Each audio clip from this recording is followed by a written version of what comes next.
السلام عليكم ورحمة الله وبركاته. أهلا وسهلا بكم جمهور قناتنا قناة افتكاسات البيت المصري. النهاردة أنا عايز أكلمكم عن الصوت. الصوت يا جماعة في صناعة المحتوى وهو أهم شيء. لو أنت صانع محتوى أو بتقدم محتوى أيا كان المحتوى ده بقى فين، على اليوتيوب، على الفيس، على أي منصة، أو حتى لو بتقدم محتوى عادي من غير إنترنت، فأنت الصوت ده مهم جدا. لو حتى أنت مدرس بتشرح فلازم يكون صوتك واضح. لو انت اي حد بيقدم اي معلومة فانت لازم يكون صوتك واضح. مش شرط تكون على الانترنت، حتى في العادي. احنا في قناة افتكاسات البيت المصري بدأنا صناعة المحتوى بمعدات بسيطة جدا، من ضمنها المايك ده. اسمه مايك بويا ام 1. ده كان بدايتي بصراحة في صناعة المحتوى، والمايك ده أدى معايا أداء جيد جدا، ولحد الآن هو يعمل بشكل جيد. ولكن الدنيا بتتطور. طبعا هو ده كان مايك سلك، يعني عبارة عن سلك، وكان في هنا الوصلة دي بتوصلها بالموبايل، لازم يكون الموبايل يدعم الوصلة دي. وبتحط هنا ده المايك نفسه، بتشبكه وبتشتغل عادي جدا، مفيش أي مشكلة. وكان بصراحة مأدي أداء جيد، ولحد الآن هو يعمل بشكل جيد. طيب، وكان سعره في المتناول، تقريبا كنت جايبه ب 250 جنيه. آه، كان سعره متناول، يعني تقدر تشتريه يعني. ولكن الدنيا بتتقدم وبتتطور. فاحنا الان انا دلوقتي بسجل لكم من برضو بويا، ولكن بويا اللي هو الوايرلس، لا سلكي. مايك مفيش سلك بقى، عبارة عن قطعة بتتوصل بالموبايل، وقطعة بتحطها وبتتكلم فيها، اللي هي دي المايك الأساسي. وهنعمل لها انبوكس، وهنعمل كل حاجة. هنشرح فيها المنتج ده أو الجهاز ده. هو جهاز مايك بينقل الصوت زي ما احنا قلنا. الفكرة اللي أنا عايز أوضحها إن أنا هنعمل أنبوكس للمنتج ده إن شاء الله. تابعوا القناة، وانتوا احنا معودينكم إن احنا أي جهاز بنجيبه أو أي شيء بنستخدمه سواء في البيت أو في الشغل عندي، بعمل لكم عنه أنبوكس أو ريفيو، لربما تستفادوا بالمعلومة، وانقل لحضرتكم المعلومة، أو حد حابب يشتري المنتج أو الحاجة فبيستفاد من الإيه، الرأي اللي أنا بنقله لحضراتكم. اللي انا عايز اوضحه في الفيديو ده ان انت مش شرط تبدأ بداية قوية وتشتري احسن مايك مثلا، او تشتري احسن كاميرا، او تشتري احسن حاجة. مفيش حاجة اسمها كده. انت ابدأ بالمتاح معاك. انا قبل ما اجيب المايك ده كنت بسجل محتوى.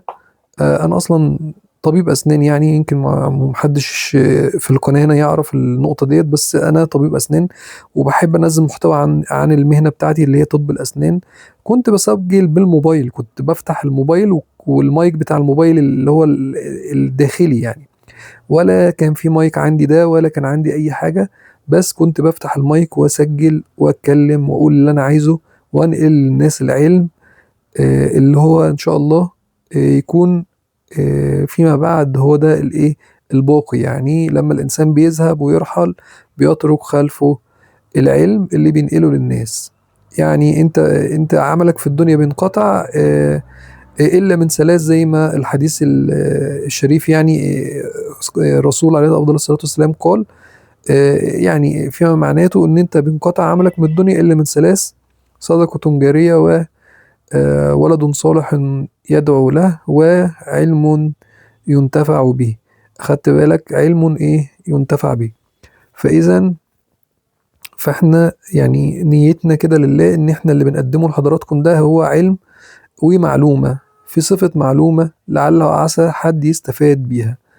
آم، لا، ابدأ بأي حاجة قدامك.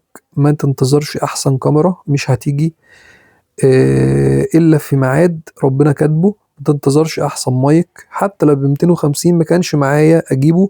كنت ببدأ بأقل القليل لحد ما ربنا يكرمك وهتجيب الأحسن من ده كمان، وتجيب الأحسن مايك وأحسن كاميرا وأحسن معدات. لكن الفكرة، أنت لو ما بدأتش وقلت أنا هنتظر أشتري الكاميرا الفلانية أو المايك الفلاني، أنت عمرك في حياتك ما هتبدأ. المبدأ ده مش بس في صناعة المحتوى، المبدأ ده في حياتك عامة. لو انتظرت قلت أنا معيش فلوس أتعلم، فأنا هنتظر يبقى معايا فلوس عشان أتعلم الكورس الفلاني أو العلم الفلاني، فأنت بتضيع وقت على الفاضي.